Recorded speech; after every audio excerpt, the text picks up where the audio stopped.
যে পেজ সেটআপের যে বর্ডারটি এখানে দেখতে পাচ্ছি তার এদিকে আরও 3টি কলাম রয়েছে, কিন্তু আমরা তো এই 3টি কলাম সহ আমাদেরকে প্রিন্ট দিতেই হবে বাধ্যতামূলক। এমনকি এই যে অংশটা আমরা নিচে দেখতে পাচ্ছি এই অংশটাও এক পেজেই আসতেই হবে।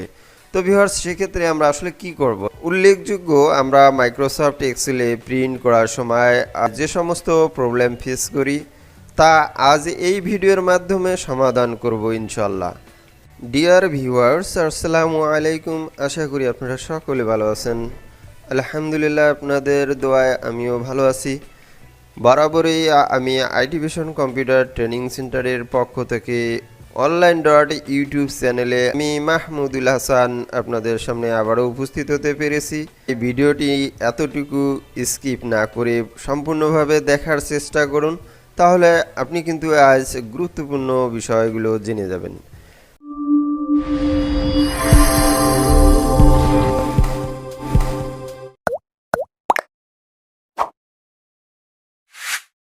তো চলুন দেখে নেওয়া যাক কি সেই সমস্যা।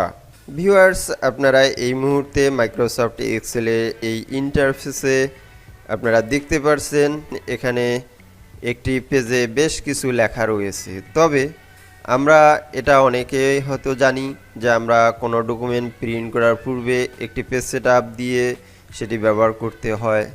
সো আজকে আমি আপনাদেরকে যে সমস্যাটা তুলে ধরেছি এবং তা সমাধান করার চেষ্টা করছি সেটি হচ্ছে যে দেখুন, আমরা ধরে নিলাম যে মাইক্রোসফট এক্সেলে আমাদের এখানে পি পর্যন্ত যে কলামগুলো রয়েছে আমরা এই পর্যন্ত ব্যবহার করেছি।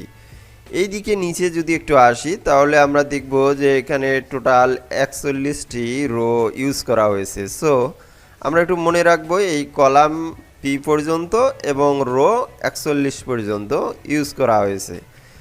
এখন আমরা যদি এটা প্রিন্ট দেই তাহলে কতটুকু আসলে বাড়াবে, অর্থাৎ আমরা প্রিন্ট প্রিভিউ করলে সেটা স্বচ্ছতার সাথে বুঝতে পারবো। এর জন্য আমরা এই ফাইল মেনুতে ক্লিক করে এখানে প্রিন্ট অপশন দেখতে পাচ্ছি। প্রিন্টে ক্লিক দিলে আমরা প্রিন্ট প্রিভিউ এর মধ্যে দেখতে পাচ্ছি। আমরা অনেকে জানি যে এই অপশনটিকে ল্যান্ডস্কেপ করতে হয়।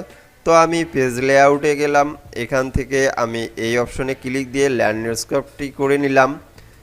এবার আমি যদি ফাইল থেকে প্রিন্টে এসে প্রিন্ট প্রিভিউ দেখি তারপরেও কিন্তু আমরা দেখতে পাচ্ছি যে বর্ডারটি সম্পূর্ণভাবে অ্যাডজাস্ট হয়নি। তো সব বুঝতেই পারছেন যে ল্যান্ডস্কেপ করার পরেও যদি এভাবে সমস্যাটা হয়, যেমন দেখুন আমরা হোমে আসলে আমরা কিন্তু টোটাল যে কালারটি দিয়েছি এখান থেকে যে পেজ সেটআপটি বা আমরা প্রিন্ট প্রিভিউ করার পরে যে অংশটি আর কি প্রিন্ট করতে পারবো সেটি কিন্তু এই দাগ লাইনের মাধ্যমে আমরা নির্ণয় করতে পারি। তো আমি একটু জুম করে আপনাদেরকে দেখিয়ে দিচ্ছি। আপনারা একটু দেখুন, এই যে কালো দাগটি রয়েছে এই পর্যন্ত পেজের বর্ডার, এই দিকে নিচে এই পর্যন্ত এই বর্ডার, অর্থাৎ এখানে 1 2 3 4, অর্থাৎ এখানে 4টি পেজের অংশ এখানে আমরা দেখতে পাচ্ছি। কিন্তু কথা হচ্ছে আমরা তো পুরো ডকুমেন্টটাই আমরা প্রিন্টে ব্যবহার করতে চাচ্ছি, এটা আমাদের লাগবেই, কারণ এটি তো একটি টপিকস হতে পারে। তো আমি আপনাদের বোঝানোর জন্য এই যে লেখাগুলো দেখতে পাচ্ছেন এটা জাস্ট একটি মেথড যে আপনাদেরকে বুঝিয়ে দেওয়া। আসলে আপনারা আপনাদের বাস্তবে যখন একটি ফাইল নির্ণয় করবেন এবং প্রিন্ট দিতে যাবেন তখন আমার এই ফর্মুলাটা অ্যাপ্লাই করবেন। আপনি মার্জিন ক্লিক করে দেখতে চাচ্ছেন যে মার্জিন ঠিক আছে কিনা, আপনি কিন্তু এই মার্জিন ঠিক করলেও এখানে কিন্তু কেটে যাবে। তো এখান থেকে আমরা মূলত কাজ করব না, আমরা পুরো ডকুমেন্টটা একটা পেজে নিয়ে আসার জন্য যে কাজটি আমরা করব, প্রথমে আমরা চলে যাব পেজ লেআউট মেনুতে। এরপরে আমরা এখান থেকে একটু খেয়াল করব যে স্কেল নামে একটি অপশন রয়েছে, স্কেল টু ফিট। আমরা এই অপশনটিতে একটু খেয়াল করলে এখানে দেখতে পাচ্ছি 100%। আমরা এই 100%টাকে এইদিকে যতটা কমিয়ে দিব ঠিক এই বর্ডার লাইনটা দেখবেন যে ডান দিকে ততই যেতে থাকবে। যেমন আমি এখানে 100% কমিয়ে দিচ্ছি, এভাবে কমিয়ে দিচ্ছি, দেখুন বর্ডারটি কিন্তু চলে যাচ্ছে। আবারও আমি একটু ম্যানেজ করে দিলাম, অর্থাৎ 85 করে দিলাম, বর্ডারটি চলে গেছে। এবার আরও একটি ক্লিক দিলাম, দেখেন এবার এই দাগটি বরাবর চলে এসেছে। আপনারা এবার নিশ্চয়ই দেখতে পাচ্ছেন যে আগে যে দাগ লাইনটি এই জায়গায় ছিল সেটি কিন্তু এবার দাগ লাইন চলে আসছে এখানে। এইবার আমরা যদি প্রিন্ট প্রিভিউ করি তাহলে কিন্তু পূর্ণাঙ্গ পেজটিকে দেখতে পাবো এবং প্রিন্ট করতে পারবো। তো দেখুন ফাইল মেনু থেকে আমরা আবারও প্রিন্টে চলে আসলাম, আসার পরে আমরা পুরো ডকুমেন্টটাকে একটি পেজের মধ্যে দেখতে পেলাম। ভিউয়ার্স এবার আমরা হোম মেনুতে চলে গেলাম। এবার আমি এই কাজটি আরেকটিভাবে আমরা করতে পারি, সে কাজটিও আমি দেখিয়ে দিব। তো আবারও আমি পেজ লেআউট অপশনে চলে আসব।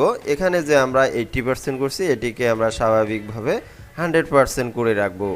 তো আমি 100% করে রাখলাম। এইবার আমরা যে কাজটি করব সেটি হচ্ছে যে দেখুন আমরা একটু পেজের নিচের দিকে চলে আসি, এখানে 3টি ট্যাব রয়েছে। আমরা এই 3টি ট্যাবের মধ্যে এখানে দেখুন যে লেখা রয়েছে, মাউসটি ধরলে এখানে লেখা আছে পেজ ব্রেক প্রিভিউ। আমরা এই পেজ ব্রেক প্রিভিউতে একটা ক্লিক দিব। ক্লিক দেওয়ার সঙ্গে সঙ্গে আমরা কিন্তু এখানে একটি মেসেজ পপআপ মেসেজ পাবো, আমরা এটাকে ওকে করে দেব। তো এরপরে দেখুন আমি এটিকে আর একটু জুম করে আপনাদেরকে দেখিয়ে দিই। দেখুন আপনারা এখানে পেজ 1 দেখতে পাচ্ছেন, এটা 2 পাচ্ছেন, এটা 3, এটা 4। এখন আপনি যদি পুরো ডকুমেন্টটা একটি পেজের মধ্যে নিয়ে আসতে চান তাহলে এইখানে মাউসটা ধরলে দেখুন যে একটা তীর আসতেছে, এই অ্যারো চিহ্নের মাধ্যমে আপনি কিন্তু ক্লিক করে বর্ডার লাইনটাকে এভাবে একদম শেষে নিয়ে এসে সেট করতে পারেন।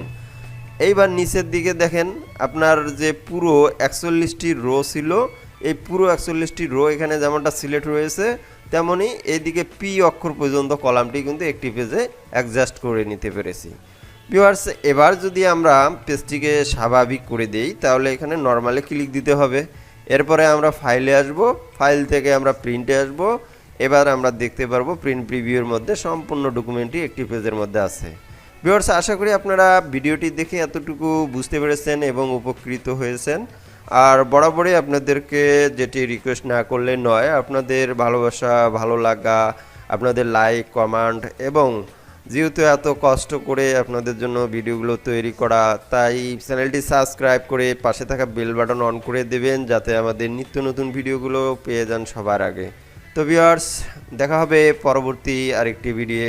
সে পর্যন্ত ভালো থাকুন, সুস্থ থাকুন, আল্লাহ হাফেজ।